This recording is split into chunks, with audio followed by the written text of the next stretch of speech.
Penn State's coaching search since firing James Franklin has been nothing short of a disaster. There is a report out there that coaching super agent Jimmy Sexton has been steering his clients away from the school. Why is that? An explosive Locked On Big Ten starts right now.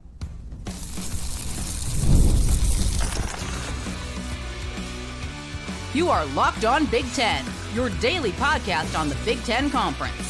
Part of the Locked On Podcast Network, your team every day. Welcome to Locked On Big Ten. I'm Craig Shemon, part of the Locked On Podcast Network, now the #1 sports podcast network. Thanks for making us your first listen each and every day. We're free and available wherever you get your podcasts and on YouTube, part of the Locked On Podcast Network, your team every day. Hey, hit that free subscribe button down below so you never miss a single episode. We're here every day. And if you could share, follow, and like, that would be great. And you could hype YouTube videos as well. We'd appreciate that.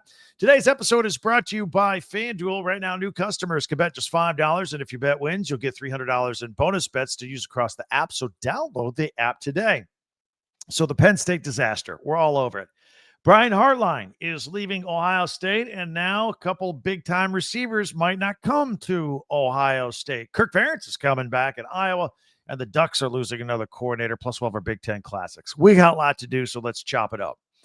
So Penn State still does not have a football coach in place since firing James Franklin in the middle of the season, in the middle of October. So why is that? I mean, they fired Franklin a long time ago, and they had a 2-month runway to get a jump on the coaching market and get a head start. And I thought Penn State was one of the most desirable jobs in the country, right? Right? Well, at least that's what Penn State thinks. And maybe they overplayed their hand here. Maybe they fired their coach that usually won 10 games a year, made the Big Ten championship game last year, just 12 months ago, and, of course, made a run in the college football playoffs last season. So, I don't know. Maybe people are shying away from that because they fired a guy that did all that. I don't know. What's going on here? Is there sabotage? Now, sabotage, big scary word that you see in movies and stuff, but is it happening? Sabotage out of spite? Have you ever heard of coaching super agent Jimmy Sexton? It's a pretty popular name in the sports world. He's at the Creative Artists Agency, CAA. He's an agent. Forbes magazine placed him on their annual list of the most powerful agents in the world numerous times over the years. And he has represented numerous high-profile players from the past. And the first player he ever signed was the late Reggie White. He has been the agent for Eli Manning, Matthew Stafford, J.J. Watt, just to name a few, some really big hitters. But he has carved out a niche as a super agent for the biggest college football coaches in the game. His clients include Lane Kiffin, who's been in the news, obviously, the past few days, Nick Saban, Kalen DeBoer, Kirby Smart, Steve Sarkisian. Oh, and recently fired Penn State football coach James Franklin, who is now at Virginia Tech. Now, here's where I'm going to tie this together. According to NFL draft insider and college football analyst Todd McShay, Jimmy Sexton isn't real happy with Penn State and how they handled James Franklin's firing. McShay is alleging that Sexton is holding his clients back from the Penn State job out of spite. And he's working extra hard on getting them deals and extensions where they're already at, so there isn't any movement, at least none heading toward Happy Valley.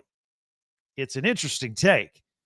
He was suggesting that he's orchestrating this entire coaching carousel going on in college football right now. All right, Lane Kiffin goes here, you go here, you go here. All right, nobody go there. Seems what it's like right now. So I'll give you an example. Take a look at Bob Chesney out of James Madison, right? Up-and-coming coach, same place that Curt Cignetti came from. He was reportedly on the Penn State short list, but he signed at UCLA. Now, let me ask you, this is an honest question between you and me. In what universe is the UCLA job better than the Penn State job? It's not. It's not. Even though UCLA just beat Penn State this season, that's how things went this year. McShay suggested that if you are a Penn State fan right now, this is a very scary thing. It's almost like they're blackballing Penn State. I would suggest that Penn State's now kind of like that really nice house that has been on the market for a long time, but it's been on the market now for a year, year and a half. It's not selling. And now nobody wants it because it's been on the market for a long time. What's wrong with it? Even though nothing is wrong with it.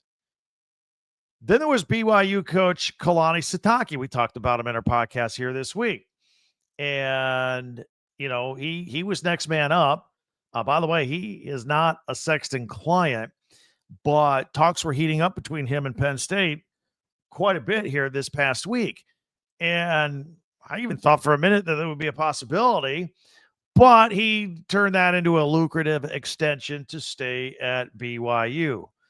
Crumble Cookies, the CEO, pitched in there and put forth an effort to keep him there. Again, another example of a coach staying where he's at and making more money. I thought Ohio State offensive coordinator Brian Hartline would be a good candidate for the Penn State job. He's the one responsible for all these world-class wide receivers lining up to go to Ohio State. And wide receiver, frankly, has been Penn State's number one weakness over the years while James Franklin was there. But as of yesterday, he's going to South Florida. Again, South Florida is an upcoming program, getting a new stadium, they're pouring money into the program. But in what universe is that a better job than Penn State? It's not. Might be the future. So, look, Hartline is not a Sexton client, but he is represented by the same CAA group. So maybe there were ties there, maybe there weren't. I mean, Penn State seems like damaged goods right now. And again, would a coach rather get a big fat extension and remain where he's at, where he's comfortable, where things are already rolling, or go to a school that just fired a guy that made the playoffs last year? I mean, everybody has their price, I guess. But with each day that passes, Penn State does not have a head coach in place, the worse it gets. I mean, signing day has come for high school recruits. Coaches everywhere, including James Franklin at Virginia Tech, they're flipping Penn State recruits like crazy. They're the class, they had like 24, 25 kids.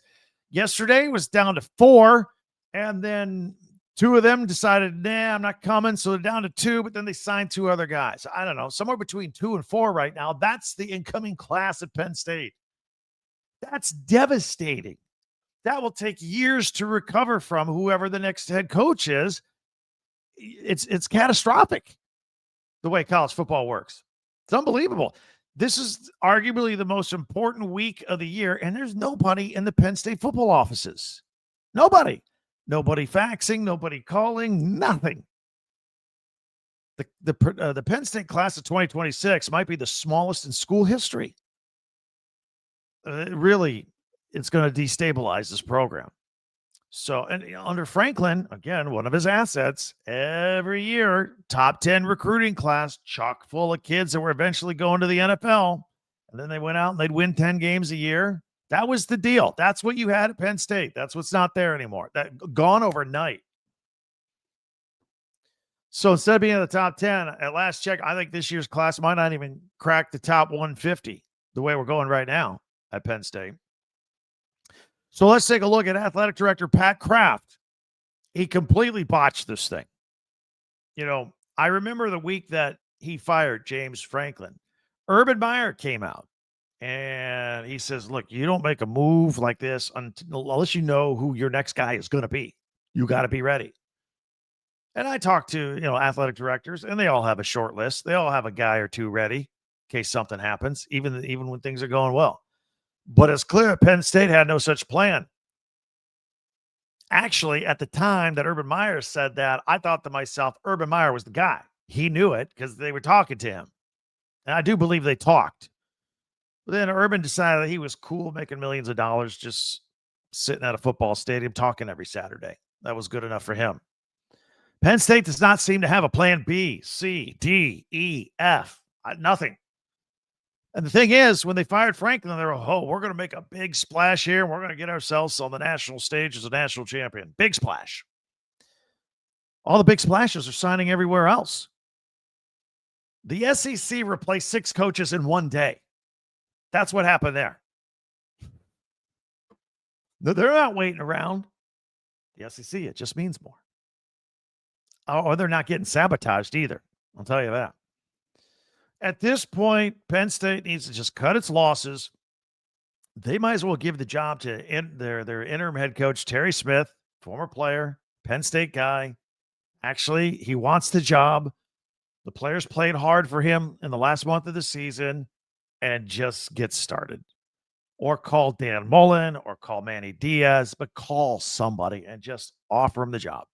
Because this is a disaster. This is unbelievable. Right now, the only splash is the sound of the sinking of the Titanic, known as the Penn State football program right now. Penn State fans, let's hear it. I'd love to hear your comments on this. What's going on? Where are we going?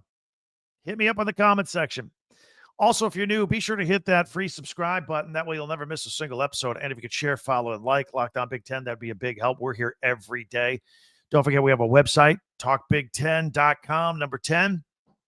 All of our podcasts go there. If you want to check out a second listen, catch up on what we did yesterday, get caught up on the week. There's also logos there of your favorite school, all 18 Big Ten teams. Click it, boom. You got a shopping store right there in time for the holidays. Stocking stuffers, shirts with your school logo, pennants, hats, coffee mugs, all that stuff right there. Talkbig10.com. Check it out. All right, so I want to get more into this Brian Hartline story. It's a big deal and how it's affecting Ohio State and where I think Brian Hartline goes moving forward after he's at the South Florida gig. Kirk Ferentz coming back for another year at Iowa. He's 70. He's the winningest coach of the Big Ten. And the Ducks are losing another coordinator. Plus, we'll have our Big Ten Classics. All that's coming up in just 1 minute right here on Locked On Big Ten. The holidays are officially here, and that means gift hunting season is on. And if you want something meaningful, personal, and guaranteed to get a reaction, Aura Frames. A-U-R-A, Aura Frames. I've got one of these. They're fantastic. It's the gift that delivers every time, and it's not just something you wrap, but it's a way to share memories. So it's not just your average picture frame. All right, you preload the frame, put the photos in it. All right, just upload them. Then you plug it in. After you give it to somebody, they plug it in, and all the memories are already there, rolling, rotating.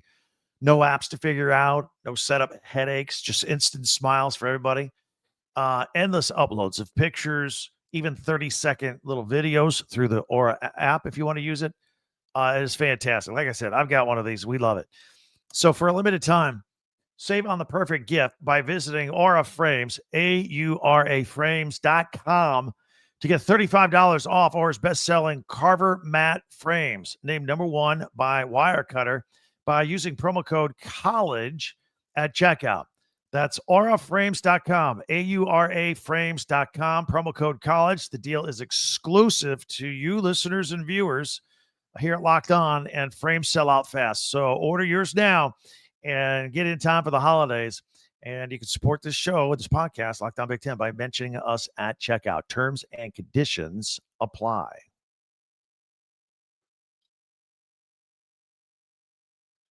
All right, thanks for making Locked On Big Ten your first listen each and every day. Thank you for making us Locked On, the number 1 sports podcast network out there. It's you everydayers that make us go.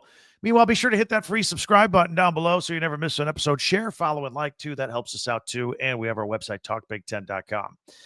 All right, so 70-year-old Iowa football coach Kirk Ferentz, the country's longest tenured FBS coach, is going to return for a 28th season in 2026. This September, he passed Woody Hayes as the Big Ten's all-time winningest coach. The Hawkeyes finished 8-5 this year. 8-4 this year. And that makes 5 straight seasons of at least 8 wins at Iowa. And those 4 losses, man, they were all by just 1 score, late games. They could have had an even better record this year. But Kirk Ferentz been getting it done for a long time, and he's going to keep doing it. Says he's not going to slow down anytime soon. In fact, he expects to sign a contract extension at some point. I believe he's currently signed through 2029. All right, more on Ohio State's Brian Hartline, their offensive coordinator, leaving for the University of South Florida job. It's already having negative effects in Columbus. 4-star wide receiver Caden Dixon-Wyatt has decommitted from Ohio State. And he's from Mater Dei in California.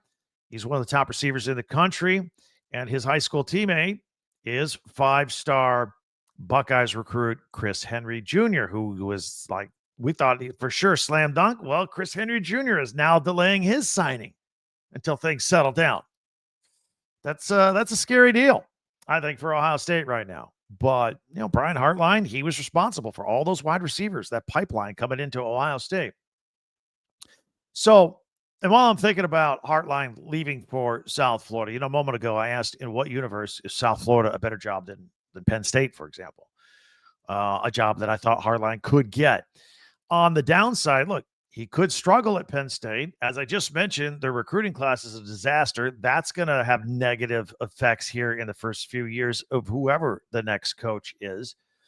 And as that's deteriorating before our very eyes, the class of 2026, a coach could go in there, could maybe not work out, and you could be fired in 3 years, 2 years, whatever. Then what?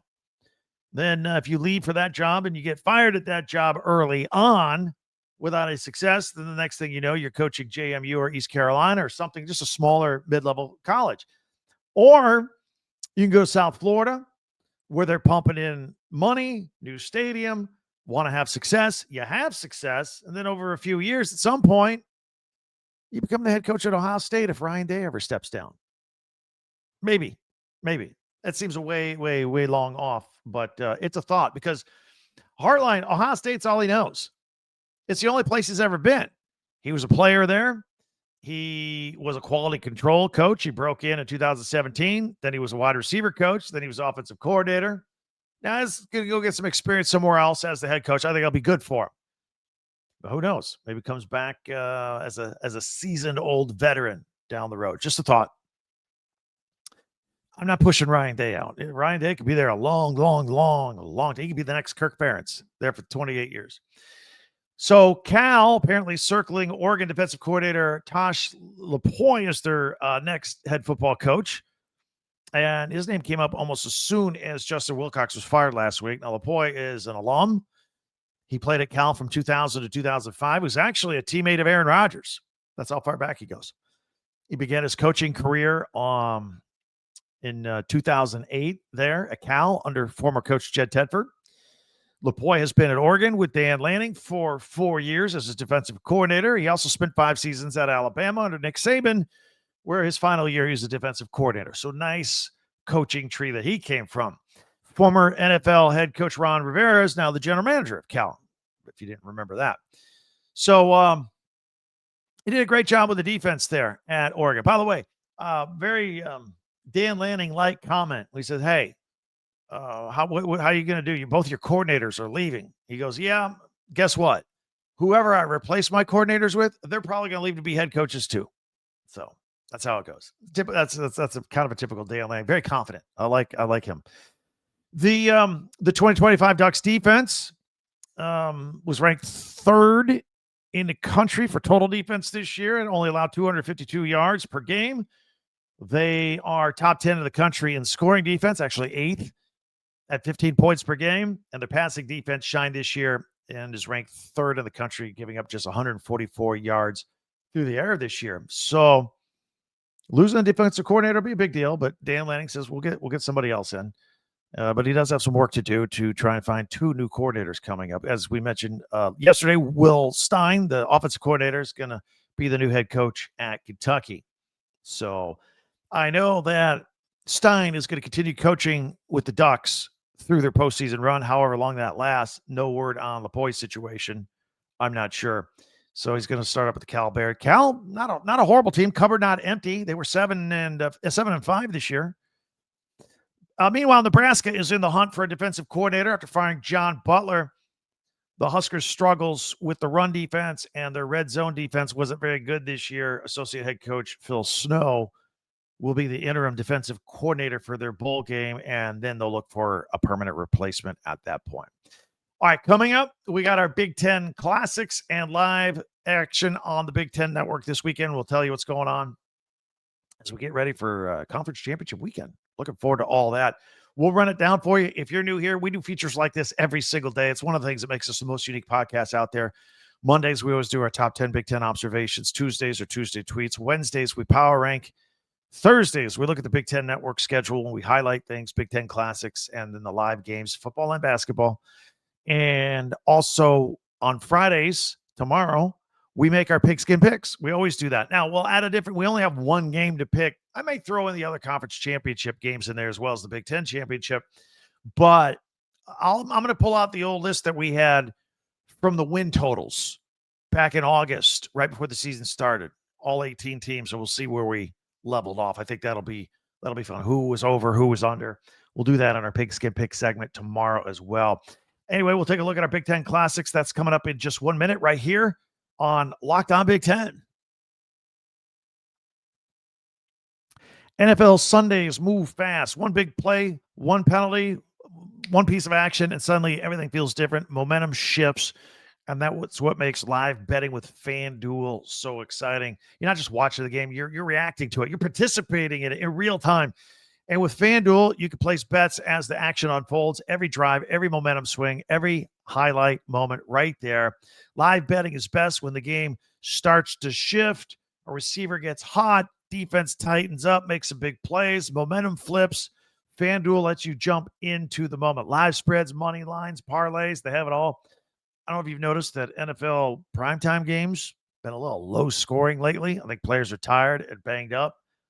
But for tonight's game between the Cowboys and the Lions, numbers 53.5. I think take the over on it. I think it's going to be a shootout. I think both teams in the 30s tonight in this game. So if you want to be right in the middle of the action this season, visit FanDuel.com and place your NFL live bets all season long. FanDuel, the game moves fast, and so can you. That's with FanDuel, FanDuel.com. Thanks for checking us out here on Locked On Big Ten, and we always appreciate you every day. All right, let's fire this up. We're going to put it on screen. If you're audio only, by the way, we do have audio only at Apple or Spotify or wherever you're at, in addition to our video on YouTube. It's all the same podcast, just whether you want the video with it or the audio.